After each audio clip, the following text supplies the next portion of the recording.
We want to go now to Pennsylvania, the state that put President-elect Joe Biden over the top. Joining us from Bethlehem is Republican Senator Pat Toomey. Good morning to you, Senator. Good morning, Margaret.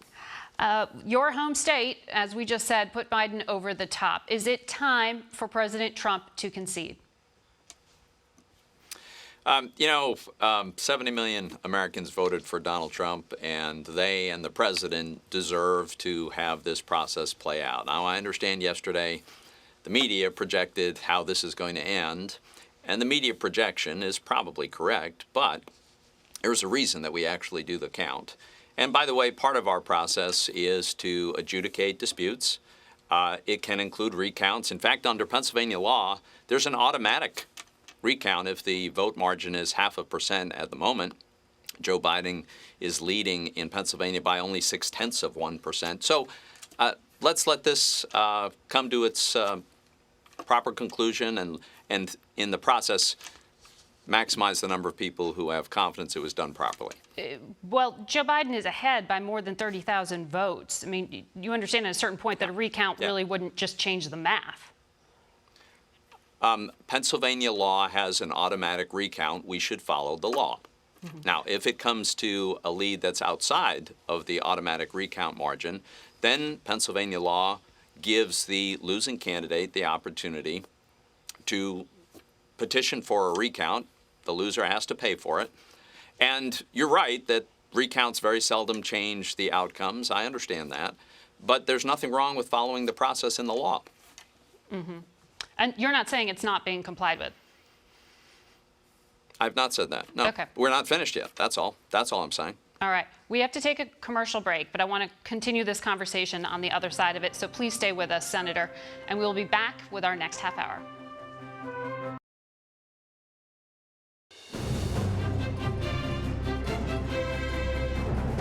Welcome back to Face the Nation and to our conversation with Pennsylvania Republican Senator Pat Toomey. Senator, just a moment ago, you were saying, rightfully, that it is well within the president's team's legal right to raise questions or to ask for recounts. But there's a whole lot of noise being made by a lot of presidential allies who are alleging far more than that, using terms like fraud, rigged. In fact, Lindsey Graham, the chairman of the Senate Judiciary Committee, saying he's asking the Justice Department to investigate claims here. There are 9 GOP congressmen from your state who are questioning the integrity of election officials. Isn't this damaging overall to our democracy? Every election has some irregularities. We've had some in Pennsylvania in the past. We had some in Pennsylvania this time. They should be adjudicated. If people have seen, if there is evidence of fraud or wrongdoing, by all means, go into a federal court, get it corrected, punish the wrongdoers, correct the vote count, do what we need to do. That's what I think should happen.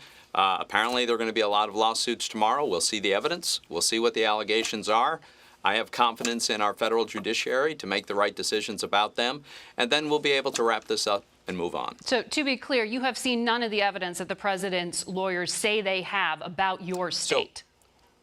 Well, to be clear, for instance, there are some problems that need to be solved. For instance, in Pennsylvania, unfortunately, we have a rogue state Supreme Court that violated the U.S. Constitution and violated Pennsylvania law by declaring that ballots arriving after the election day can be counted, even though our statute forbids that.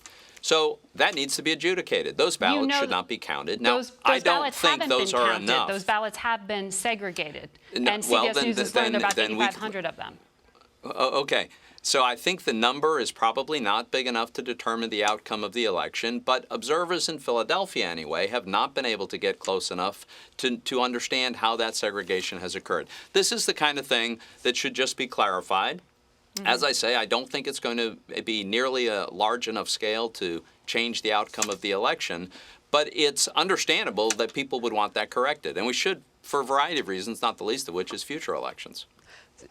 Broadly, I want to know what you think the message from this election was. The Republican Party has remade itself as the party of Trump. Do you believe that is still the mandate?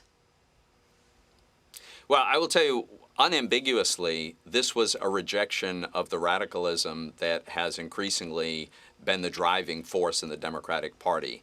The woke left had a major setback. I mean, nobody thought we were going to pick up seats in the House. Nobody thought we were going to hold the Senate, which I think is likely. We didn't lose a single legislative body across the country.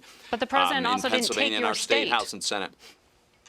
That's right. And I think, there's no question that personality traits and character traits of the president rubbed a lot of people the wrong way, and that was probably problematic for the president. It certainly was.